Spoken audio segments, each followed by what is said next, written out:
Today I'm going to tell you the story of the time our cat, Gambit, ate a condom. So it was late one autumn night and me and my girlfriend had been getting down to business, if you know what I mean. We then disposed of the evidence in the toilet bin, as you do for these type of things. Later on, we're cuddled up in bed, drifting off to sleep, when we start hearing this weird noise.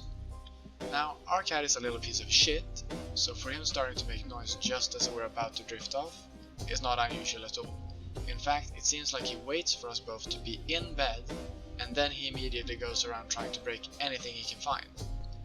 Things, so far, include 2 pairs of headsets, a computer mouse, a charging cable, and more. Once again, only when we're asleep. When we're awake, he's like the nicest cat ever. Either way, back to the story. The weird noise was coming from the toilet, so first we thought he was using a litter box, but then we heard a crash and several items hit the floor. So, with a groan, my girlfriend got up to go check. Now I wasn't there to see, but this is how I imagine it happened. My girlfriend comes along, she turns the corner and there is Gambit, stood in the middle of a crime scene. The condom is already in his mouth. She rushes forward to grab it, but Gambit is quicker, slurps down like 3/4 of it before she even reaches it. He then proceeds to, as she just grabs hold of it, bite down and tear it off, swallowing basically all of it. My girlfriend comes back out and tells me what happened.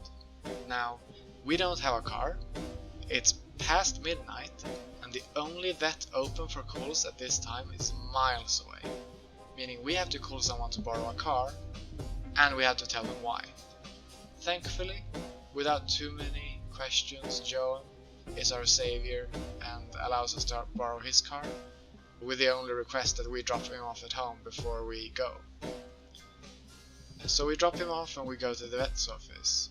Now, I called them in advance and told them what it was about, so that I'd be spared of telling them in person. And then when we arrive, we're greeted by a girl not much older than me and my girlfriend, and she is clearly not comfortable with the situation. She is just very obviously awkward about the entire thing. We're taken to this back room and Gambit is given this special throw-up food to make him pass the condom up the safest way, because they say that if we leave it in there it might get stuck in his intestines. So my girlfriend, she says she has to leave the room because she's quite squeamish, and I'm like, fine, you can go. I'm then left with the vet, who tells me she's gonna go and get our papers in order and something, and then she leaves too. I'm left alone in a room with my special cat who's just eating special food. I'm tired as all hell, and I only got the instructions, over there's the paper for when he throws up. So I'm like following him around with this roll of paper trying to be ready, because I don't know if she doesn't want me to let him throw up on the floor or... Well, either way, Gambit's really high by that time, and he's stumbling around like he's had too many vodka suns. Now that's a story for another day though. He walks a little, throws up a tiny amount, then he keeps walking a couple of steps, throws up a huge pile, and then again he keeps walking until he hits the wall, and then he lays down. I poke through his sick, and luckily the entire condom is in there. The vet comes back and she hands me our bill. Roughly $150. $150 is what I paid for some special food and to be left in a room with my own cat. It was worth it though, because we really do love our Gambit.